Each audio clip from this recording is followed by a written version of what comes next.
the word authentic comes up in 3 of your responses. And so I want to learn a little bit more about how do you know that others have recognized your authentic self?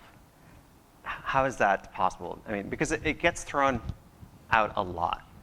How do you understand that? Like, how do you develop that sense that others know who you are and you're being authentic?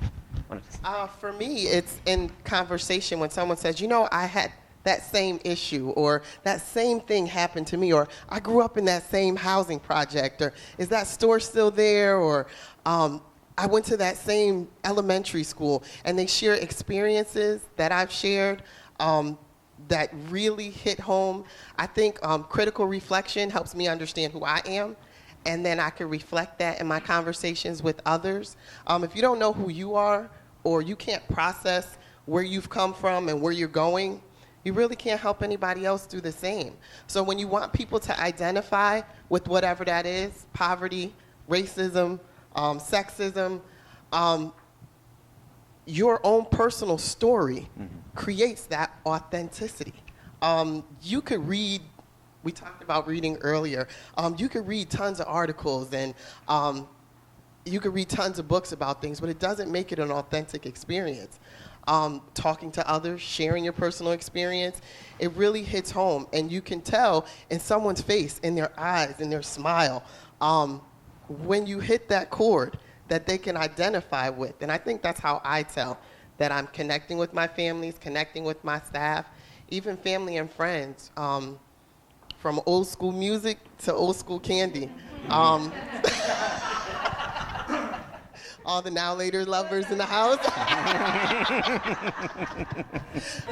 That's what makes it authentic.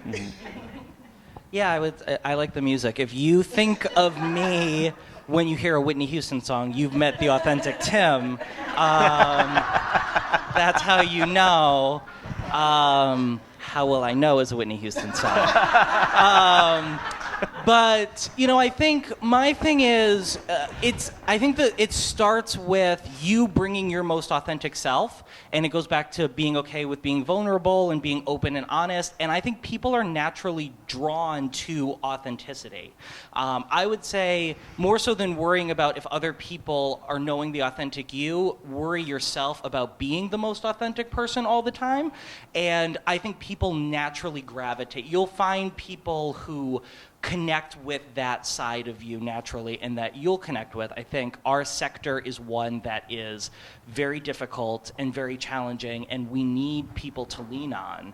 And the more we're authentic about ourselves and outwardly authentic people, we will find others who do the same and connect with them. I think a lot about just being approachable, being friendly. I use humor a lot I think a lot of us do up here. And our cohort struggled a lot with being perfectionists. All of us were. And when we were talking with the leaders, realizing that other people had struggles, failures, things like that, and that really hit home with our group. And I try to be open and honest about that, not constantly self-disclosing to the staff, but just saying that, we've all gone through hard times. We've all gone through struggles. Like, someone helped me through mine, and I'm here to help you go through this as well. And when they see you as someone that didn't just, perfectly go up along the ranks, and you become more real, then they'll trust you more and appreciate that. I echo everything folks said. I think I probably have a kind of a technical way that I have to think about my own leadership too. I think we've all done different interest surveys and values, exercises and all these assessments. And I remember taking one about 9 months ago, and the gentleman who facilitated for us called me, and he said, I've done about 5,000 of these things. I've never found anyone whose natural and adaptive style are right along you have the same exact code for your natural and adaptive work style. And I said, I do. He said, you do. He said, I've never met anyone who really, so you probably are who you are at home and at work. I said, I am, because it's exhausting not to be. So I have to be who I am when I'm at work and I'm at home. I have, I have a 12-year-old son. He understands what it means to be professional and to be prepared, and those things, they don't change for me.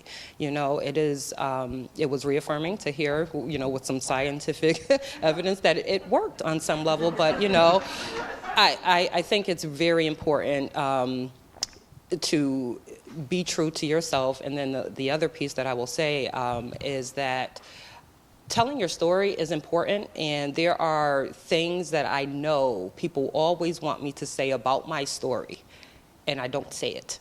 And it drives them crazy because I don't say it, because there's some pieces of work that we have to do, like Megan said. As soon as I speak my truth to certain audiences and things, it puts me in a category, and I want to always be able to be heard. So there are some things that I don't say publicly every time, because there's no need to.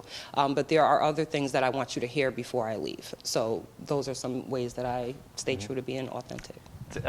What is one thing that you want to say before you leave this stage? One thing that I want to say to this group of graduates here is that if you could spend most of your time reflecting on what makes you feel good about what you're doing, you're on the right path.